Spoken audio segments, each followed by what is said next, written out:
Hello, my name is Keshwani. That's Keshwani, Keshwani. We are here because we want to prepare for the GMAT. We have been solving GMAT math problems out of this book here, GMAT Review, the official guide, the 13th edition. If you do not own this book already, purchase one immediately. You're going to need it. The problem that we are about to solve is the one that you will find on page number 283. The penultimate problem, the second to the last problem on the page, problem number 99. Problem number 99. In case you do not know the meaning of the word penultimate,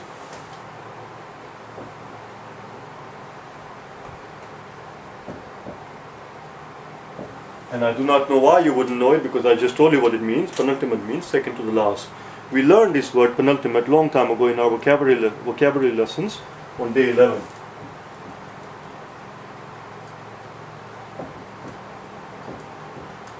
If you're interested in learning this particular word and some other words to expand your vocabulary, in addition to working together on math problems to help improve our math skill, if you're also interested in improving your vocabulary, you can watch my vocabulary videos. They are at my channel.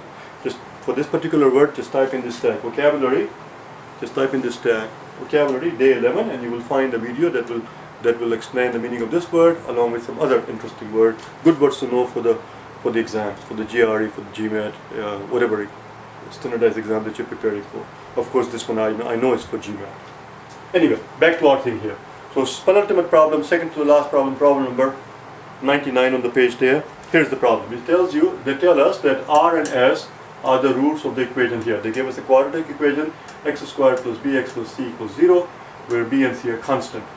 Question simply is the product of the roots, they tell us the roots of these quadratic equations are R and S. The question is the product of the roots less than 0? Is the product of the root negative? Now I have to decide here at this point how much detail I want to go into it, because if I start explaining every excruciating detail about the quadratic equations and where the formula comes from, so on and so forth, this will turn out to be a very long video, as I said, very excruciating video. We don't want to go there. I'm going to keep it very simple. I'm going to assume that you understand some basic notions of quadratic equations. Here's the formula that one employs in order to figure out the value of the roots. So here, one root of x, the one value of the root would be negative b plus this quantity here, b squared minus 4c square root of it over 2. And second root, the other root would be the negative part. That's why it's positive and negative, you see? There are two roots to it. First one is positive value, and second one is negative here. And then the same thing here. And those two roots are R and S. And the question is their product equal to, is their product negative? So let's find out. We know what the two roots are. The two roots are right there. The only thing that we have to understand here is that we see an A here. Let me change the marker. They die so fast. We see an A here. A here is 1. The value of A. There is A here. There is an A here.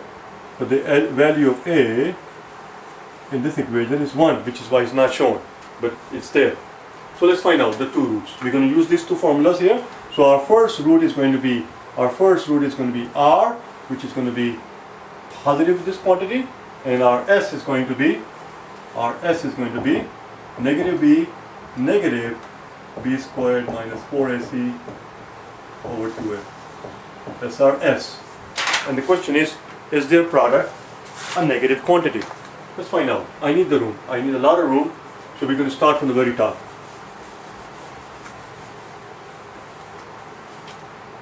R times S equals this quantity right here, negative b plus b squared minus 4ac over 2a times negative b minus b squared minus 4ac over 2a.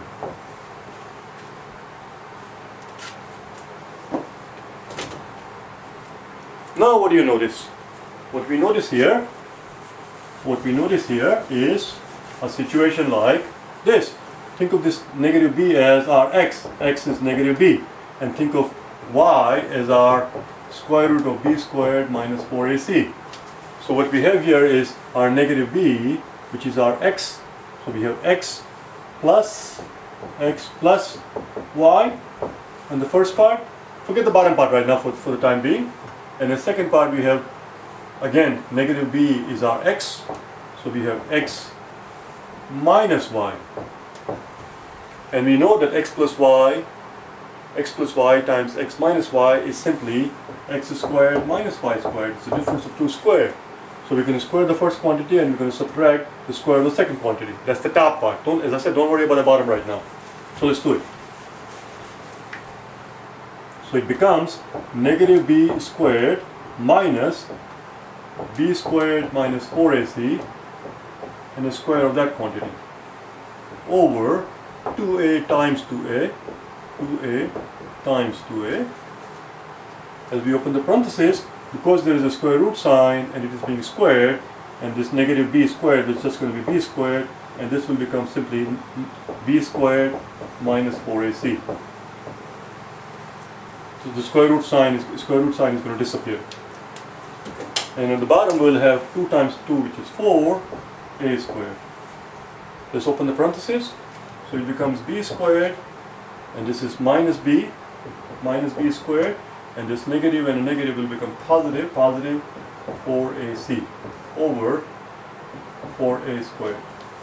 As we can see that b squared and a negative b squared, here's a negative b squared, here's a positive b squared, they cancel out.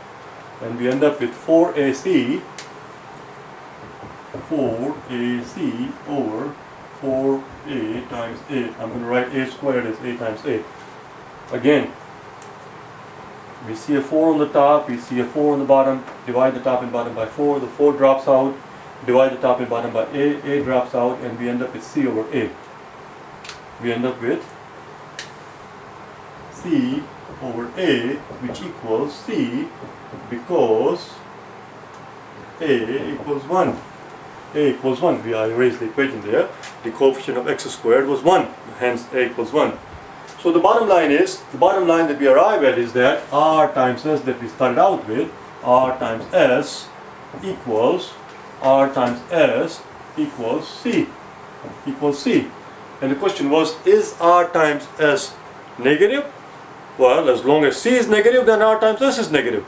Let's find out what they tell us in the two statements, shall we? Let's look at the two statement and see what they tell us. Okay, let's do it right here. I'm not going to erase anything.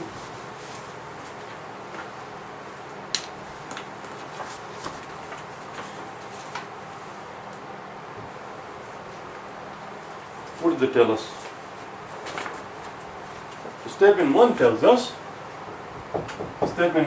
us that b is negative. Well, we're not just interested in the bloody b. We want to know if c is negative. C equals r times s. If c is negative, then r times s is negative, because the question was, is r times s negative? Is r times s less than 0? That's what we want to know. And r times s, we just found out, equals c. We're not interested in what b is. This is worthless. Since the first statement by itself is worthless, a, d, b, c, e. Answer cannot be a or d.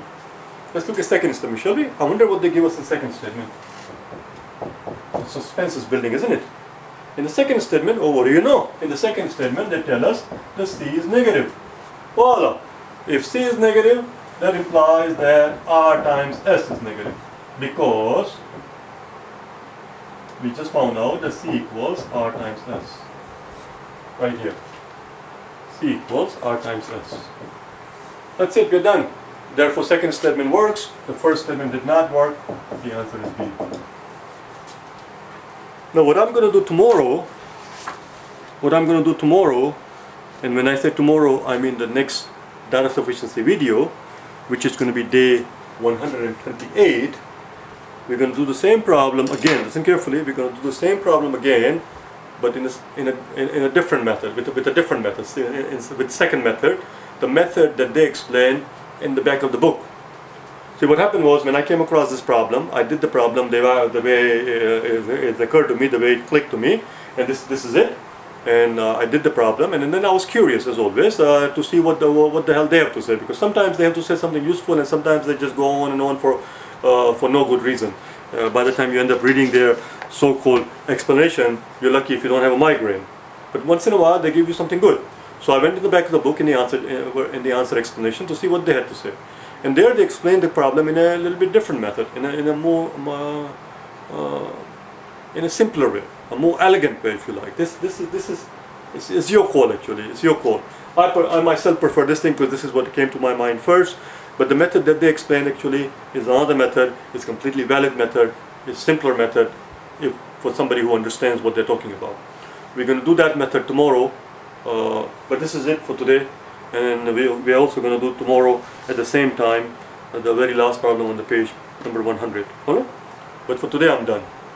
I'll see you tomorrow, okay? Bye now.